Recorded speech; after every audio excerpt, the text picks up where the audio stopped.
Ini sesuai jargonnya udah betul. Tipis tapi sadis. Jangan ini. Tipis tapi miris, guys. Assalamualaikum warahmatullahi wabarakatuh. Dulur, piye kabar paling beneran yang aku di sini dengan channel Fur. Semoga teman-teman sehat selalu. Teman-teman, duel maut perbandingan antar produsen itu udah biasa. Tapi ada yang nggak biasa, di mana kakak adik ini berantem karena mereka berasal dari keluarga yang sama. Ini, teman-teman bisa lihat dua HP yang tipis ini akan kita adu hari ini dan akan disampaikan ke teman-teman semua. Kenapa? Karena menarik. Utamanya soal ketipisan ya yang tadi aku sebutkan. HP ini adalah Infinix Hot 50 Pro Plus 4G dan juga Itel S25 Ultra. Sama-sama dari Transsion Holding, grup yang sama. Dimana nanti teman-teman bisa lihat kesimpulan seperti apa, mau pilih HP yang mana sesuai preferensi kalian, sesuai selera kalian, simak, tonton videonya sampai habis. Oke, Transsion Holding, kalau misalkan dimulai dari paket penjualannya, ini nggak perlu diraguin lagi, karena mereka bener-bener loyal ngikutin jalannya Xiaomi ya, Xiaomi Way. Dia nggak tanggung dan nggak pelit-pelit amat. Ada casingnya, ada tempered glassnya, dan tentunya dapat casan. Bahkan semua unit selling point-nya dijabarin semua di kardusnya. Jadi udah nggak pakai embel-embel untuk saving dunia ya, nggak pakai embel-embel kayak seolah-olah menjadi hero gitu, padahal ya sama aja dibebankan ke konsumen. Enaknya tuh gitu kalau tersedia. Jadi ada kesamaan di antara dua paket penjualannya itu. Nah masalahnya karena HP ini udah aku pakai 2 bulan lebih, ini ada beberapa plus minusnya sih. Kalau di Infinix, dia dapat hard case plastik seperti ini bening, tapi karena udah dipakai setiap hari ya, dia udah agak baret-baret seperti ini guys. Dan di sini udah ada pecah, padahal nggak pernah kebanting, tapi karena sering dibuka tutup, jadi agak retak sedikit. Nah, sementara itu yang di sini plastik, soft case, dia udah agak kelihatan menguning guys. Secara presisi dan keakurasian lebih enak si Infinix, tapi kalau si Itel dia udah agak kendor, maklum dia karet guys. Oke, pertama kita akan bahas soal desain yang paling dijadikan unique selling point di antara keduanya. Gimana enggak, HP ini sama-sama tipis. Si Infinix punya ketipisan 6,8 mm, si Itel 6,9 mm. Lihat tuh, bedanya cuma 0,1 mm aja. Tapi nggak bisa dibungkiri, kalau desainnya Itel S25 Ultra, ini mirip sama HP Korea yang barusan rilis, Samsung S25 Ultra. Mirip banget.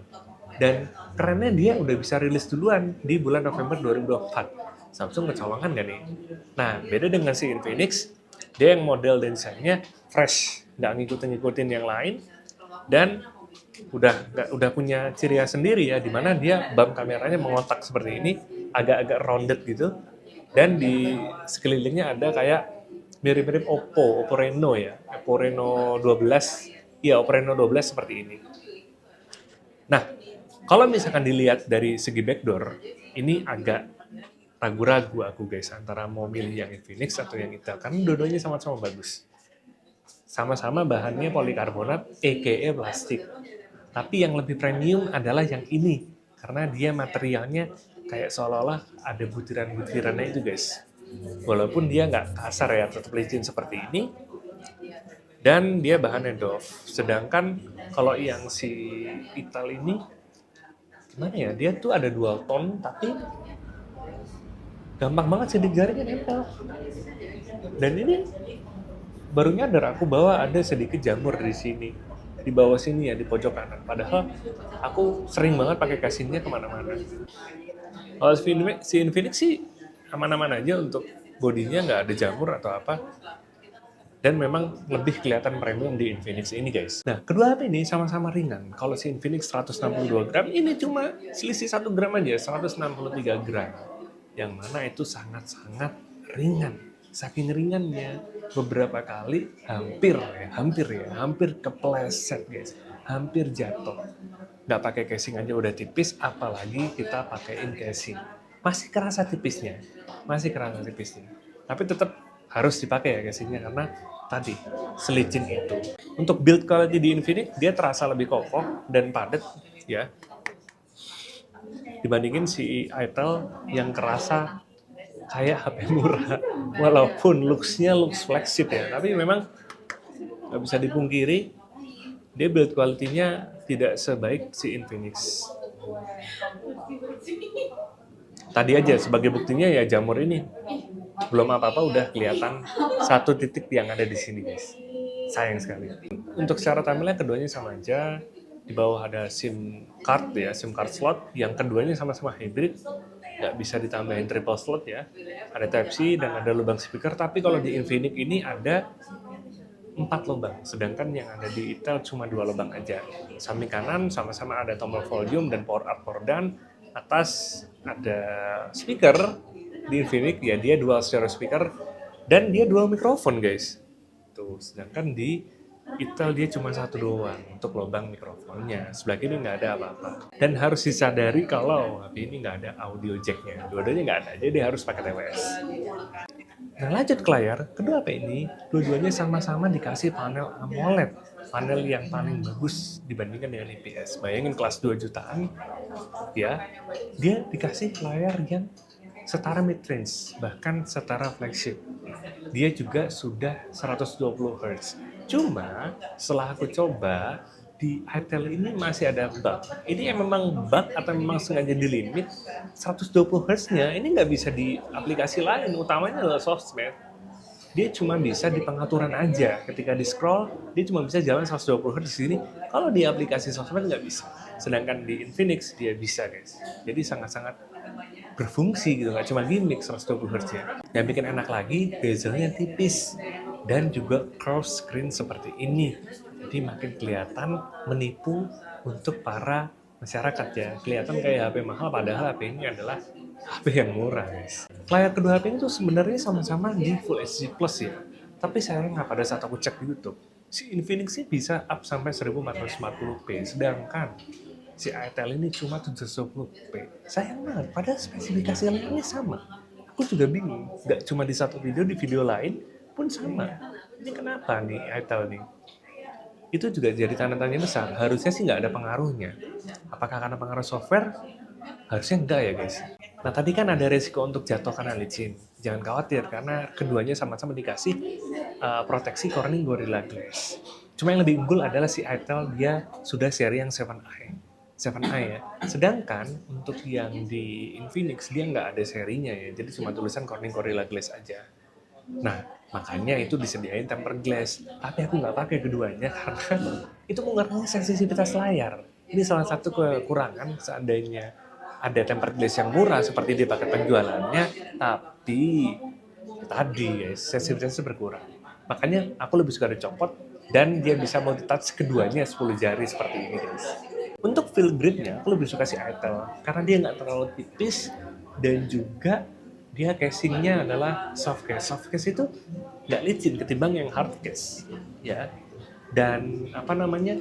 Dia kalau misalkan beda 1 gram aja itu kerasa di feel genggamannya. Aku lebih suka dan pede bawa ini kemana-mana dibanding HP Infinix yang tipis banget. Nggak enak guys, HP terlalu tipis tuh rupanya nggak enak. Ini preferensiku. Jadi monggo teman-teman bisa disesuaikan. Oke, kita lanjut ke sektor performa. HP ini sebenarnya antara langit dan bumi. Karena si Infinix dia pakai prosesor kebanggaan ya para produsen, yaitu MediaTek Helio G99 Ultimate. Sedangkan yang ada di Itel ini dia pakai Unisoc T620 yang skor Antutunya cuma 320 ribuan. Beda sama ini yang 430 ribuan. Sebenarnya nggak perlulah kita uji tes game karena sudah kelihatan hasilnya. Tapi karena demi memuaskan hasrat penasaranku, ya udah akhirnya kita coba beberapa game yang sering dimainin teman-teman semua. Yang pertama tentu Mobile Legends. Udah jelas ini game yang enteng dan bisa dilibas dengan mudah dari kedua HP ini. Dengan Infinix, frame rate-nya pun kebuka sampai super dan juga grafiknya ultra. Aku main ini selama 25 menit, turunnya 8%. Dan di Itel, surprisingly dia lebih irit. Karena menghabiskan daya cuma 6% aja. Sama-sama main 25 menit. Dan sayangnya frame rate-nya nggak bisa kebuka sampai super. Dia kebuka sampai high doang. Oke, lanjut ke game mobile lainnya ya. Mobile lainnya ini ada Hop. Game yang cukup berat. Dan betul, kebukti berat di sini Di Infinix, walaupun bisa dapetin FPS Ultra dan resolution Ultra dan overall graphics quality-nya 6/6 ya, dia di beberapa bagian atau skenario kayak misalkan lagi war, dia frame drop, kerasa banget. Kerasa banget. Aku main ini juga selama 25 menit dan habisnya 5% aja. Nah, lucunya di Itel ini habisnya kok 9%. 9% 25 menit. Ternyata memang aku baru sadar karena dia ngap-ngapan. Bayangin di kelas Infinix aja hot, dengan G99 aja agak berat, apalagi si Unisoc T620. Jadi agak ngap-ngapan dan ekstra kerja keras sehingga menghabiskan daya yang lebih besar. Untuk di Itel sendiri, FPS-nya hanya bisa kebuka sampai high dan resolusinya ultra, overall graphics quality-nya 4/6. Lanjut ke game selanjutnya adalah Wild Rift, LOL.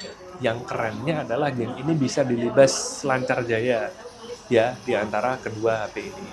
Kalau di Infinix bisa dapetin FPS 120, graphics quality-nya high, resolusinya medium, dan efek quality medium. Sama juga, di itu juga sama speknya ya, yang bisa kebuka. Tapi, nggak tapi, bahkan untuk menghabiskan dayanya juga sama, 25 menit habisnya 9% aja. Surprisingly keren. Padahal Wild Rift ini adalah game yang cukup berat ya, karena size aplikasinya berat dia, besar. Oke, lanjut ke game PUBG. Bukan PUBG, kita coba CODM aja. Karena dia lebih berat untuk spesifikasinya, ya. Dan surprisingly, ini ada perbedaan di antara gyro-nya. Kalau di Infinix ada guys, gyro-nya, hardware-nya bisa langsung respon. Tapi kalau si Intel digoyang-goyang guys, sayang banget.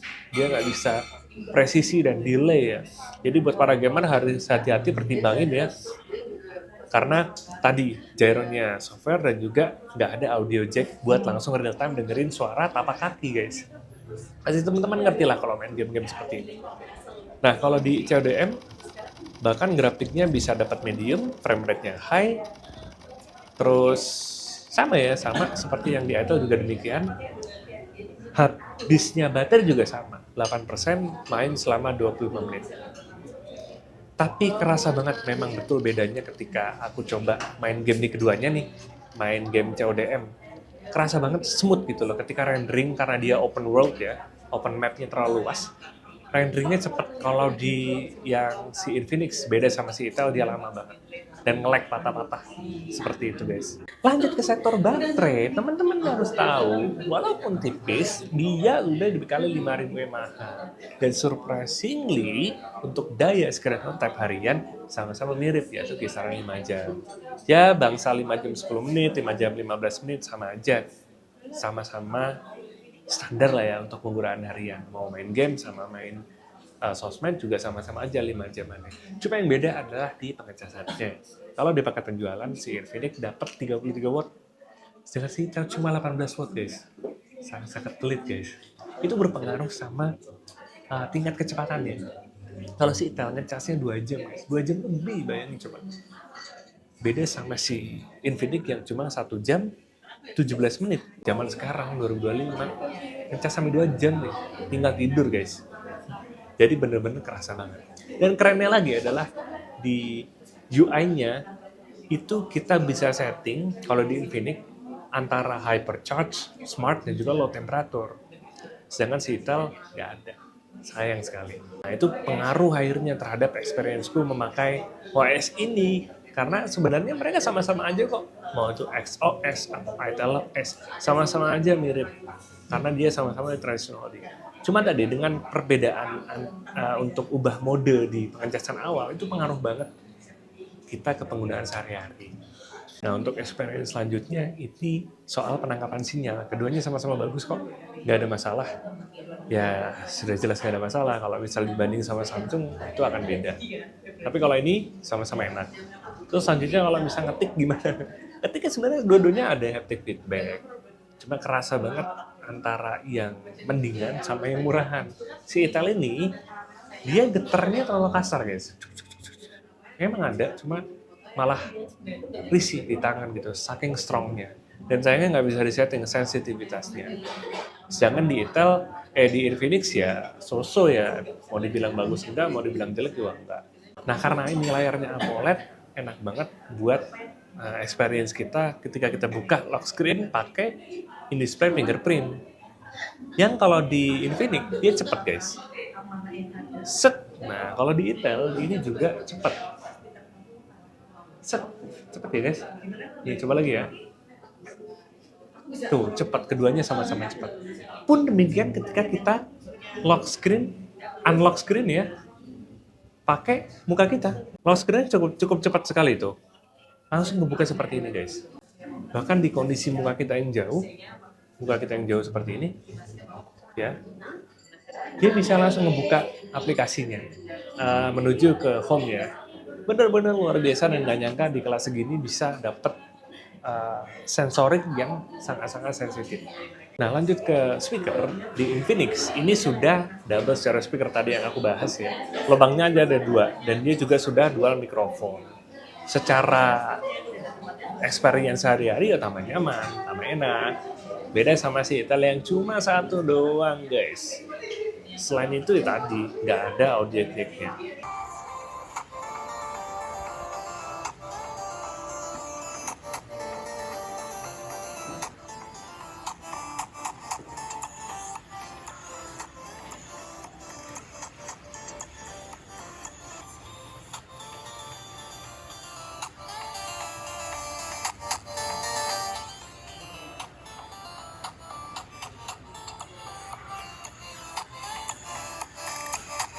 Untuk fitur NFC dia ada, enak banget. Dan di Itel ini kerennya ya, memang kelihatannya kayak kamera, padahal ini bukan. Di sebelah sini itu adalah infrared blaster ya. Ini ada ring light yang mirip-mirip Vivo Aura Light-nya. Fungsinya sebagai LED notifikasi atau buat penanda pada saat ngecas. Dan ini jelas buat remote buat ke AC seperti itu. Di Infinix nggak ada. Di Infinix nggak ada loh. Tapi yang ada di sini adalah kita bisa nyalakan 360 derajat flashlight. Tuh, jadi depan belakang bisa. Sementara di sini nggak ada. Di sini nggak ada. Menurutku sih ini gara-gara masalah software aja, karena di Itel ini dari bentuk tempered glass-nya dia ada sedikit celah di sini. Harusnya dia bisa nyala 360 derajatnya. Cuma jelas karena harganya beda ya disunat ini untuk fiturnya. Oke, kita lanjut ke sektor kamera. Sektor yang dinanti-nantikan. Walaupun ini kelihatan kayak S25 Ultra, tapi hasilnya jangan ngarep kayak flagship yang harganya di atas 20 juta. Pun demikian dengan ini, di mana hasilnya sama-sama standar di kelas 2 jutaan. Tapi kalau misalkan boleh dibilang, hasil dari si Itel S25 aku lebih suka. Walaupun dia agak sedikit lebay ya. Jadi karakternya tuh dinaikin saturasinya, kontrasnya juga ditebelin dikit. Beda sama si Infinix yang cenderung di flatten. Itel ini lebih dioptimasi supaya ready to post. Kalau Infinix harus diedit dulu. Ya ini dia hasil dari keduanya, sebelah kiri Infinix, yang kanan Itel. Di sini udah kelihatan banget jelas karakteristik di mana Itel lebih pop up secara saturasi ya. Bahkan untuk kontras dan di area shadow dia lebih bold. Beda sama Infinix yang cenderung flat, cenderung natural sesuai apa yang aku lihat di mata. Udah gitu ini baru notice watermark yang ada di S25 Ultra dia nambahin frame-nya, jadi kayak nggak sebegitu kelihatan dibandingkan yang Infinix yang dia berupa tulisan aja. Cocok banget ini buat foto-foto makanan, jadi lebih ngejreng ya. Kalau untuk S25 lebih bagus. Sementara untuk kamera depan juga lebih kelihatan cakep ya. Ini kelihatan cakep. Kelihatan cakep karena muka kita jadi lebih cerah. Cuman jeleknya pas dilawan cahaya, Itel nggak bisa ngapa-ngapain. Sedangkan foto malam, Infinix lebih bagus guys. Kalau video, ya ini si Itel dan Infinix bisa up to 2K 30 fps. Cuma yang keren di sini ada stabilizernya guys. Bisa ngerekam secara stabil. Untuk kamera depan ya standar guys, jangan diharapkan. Tapi teman-teman lihat aja hasilnya setelah ini supaya bisa nilai satu sama lain.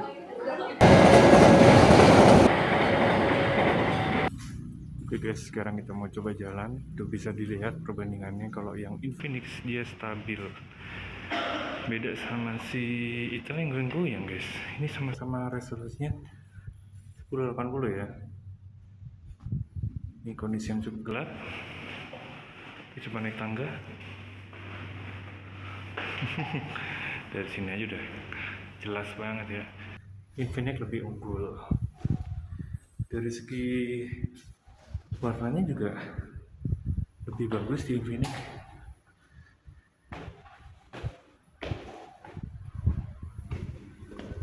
Mau gimana juga dia bakal tetap stabil guys. Ya kita agak percepat jalannya.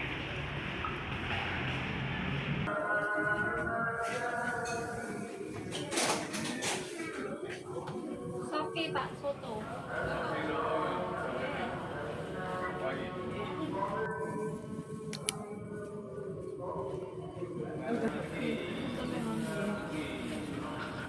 Nah kalau tadi siang ini kita coba malam ya. Sebenarnya nggak malam, subuh-subuh ini guys. Bisa dibilang jelas stabilisasinya ini masih kerasa. Cuma kerasa banget saking berusaha keras untuk stabil. Video jitternya tuh kerasa di Infinix. Kalau di bawah dengan polosnya ya, tanpa ada stabilisasi. Tapi kok hasilnya lebih bagus yang bawah ya, secara keterangannya. Gimana menurut teman-teman?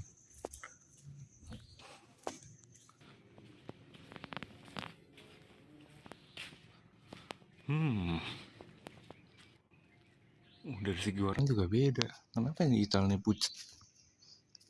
Aslinya yang atas ini guys, yang Infinix ini. Loh, blurnya kemana tuh? Ini WB-nya kok aneh ya, si Ital nih. Ini tes video malam, video subuh-subuh sebenarnya. Ini kita di depan rumah aja. Yang mana seperti biasa di Infinix ada fitur stabilisasi. Efeknya, fotonya jadi nge-crop ya. Di muka jadi ngezoom banget. Tapi kalau dibuat jalan, pasti dia stabil.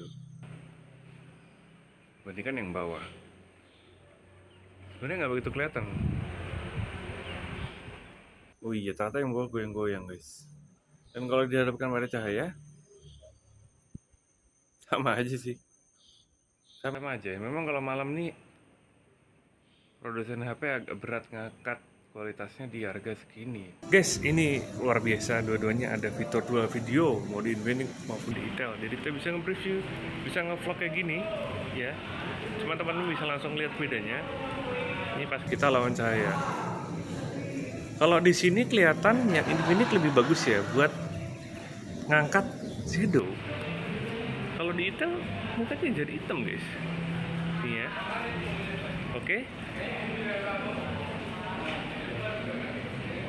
Oke, ini bagus ternyata. Oh, tuh lihat dia seperti itu guys. Jadi kurang bisa nangkap atau ngelawan cahaya. Di depan kita udah ada HP-HP yang ongoing progress untuk di-review, ya. Dan gimana kalau menurut teman-teman? Lebih bagus mana? Cuma tetap ini kamera depannya kalah guys, bandingin sama Infinix. Kalau belakangnya mirip-mirip sih. Coba kita sambil jalan ya. Asiknya gini kalau misalkan dulu video. Dan suaranya harusnya ketahuan mana yang delay apa enggak. Aku lupa mana ya yang delay. Aku sempat buat videonya. Kayaknya Itel nih. Nanti coba dilihat. Terus teman-teman komen di bawah ya. Oh iya, hampir lupa guys, dari tadi jemputin G99, padahal ini sebenarnya udah ganti nama jadi G100 ya, bukan G99. Habis kayak seolah-olah nggak ada perubahannya gitu. Karena dia cuma ganti nama aja, bedanya cuma di optimasi megapiksel kameranya. Yang tidak dipakai maksimal di sini, cuma ditanamin 50 megapiksel aja. Harusnya bisa up to 200 megapiksel. Oke, kesimpulannya gimana guys? Kesimpulannya adalah, ini sesuai jargonnya udah betul. Tipis tapi sadis. Sedangkan ini tipis tapi miris guys. Karena memang dia cuma tipis doang. Secara performa dia kalah jauh bagaikan langit dan bumi dibandingkan si Infinix. Desainnya dua-duanya sama-sama bagus. Tapi kalau boleh jujur, aku sampaikan, aku lebih suka desainnya si Itel. Karena bener-bener, wah ini seriusan deh. Ini menipu orang. Udah kayak HP-nya Samsung gitu loh. Bayangin belum rilis aja udah hype, apalagi sekarang sering dibanding-bandingkan sama S25 series, S25 Ultra series yang sayangnya downgrade dia. Looks-nya tuh nggak kayak semewah S24 dan S23. Makin kelihatan kayak Itel S25 ini. Jadi menurutku si Itel S25 Ultra ini dia salah positioning ya. Dia tuh bingung antara mau di atas 2 juta, tapi kok harganya nggak cocok sama 2 juta. Harusnya dia tuh harganya bener udah di bawah 2 juta aja pada saat promo awal peluncurannya. Sekarang harganya udah mirip-mirip sama ini. Bayangin, orang jual harga segini tapi di kakaknya atau saudaranya punya spek yang lebih gila gitu loh. Ini jadi kasihan nih nasib si Itel. Gimana kalau teman-teman? HP ini salah positioning nggak? Apa memang strateginya si Transfer Holding supaya seperti itu? Biarin menjadi tumbal aja biar orang-orang milih si Infinix Hot 50 Pro Plus. Ya gitu lah guys, nggak bisa habis ngomongin si Itel S25 ini karena aku gregetan, jujur aja. Walaupun sama-sama punya RAM 8GB, LPDDR4X, dan juga UFS 2.2, itu nggak menjamin, karena memang core-nya sendiri, otak dari chipsetnya itu, ya, itu pengaruh kok terhadap kegiatan sehari-hari. Belum lagi yang paling kesel dan nggak bisa dikompromin adalah pengecasannya cuma 18 watt. Gimana kalau teman-teman? Teman-teman ada yang sudah pakai keduanya, Infinix Hot 50 Pro Plus atau Intel S25 Ultra? Setuju nggak apa yang gue sampaikan barusan? Atau teman-teman bisa kasih gambaran di kolom komentar di bawah ini. Terima kasih dan nonton sampai habis. Semoga teman-teman suka. Wassalamualaikum warahmatullahi wabarakatuh.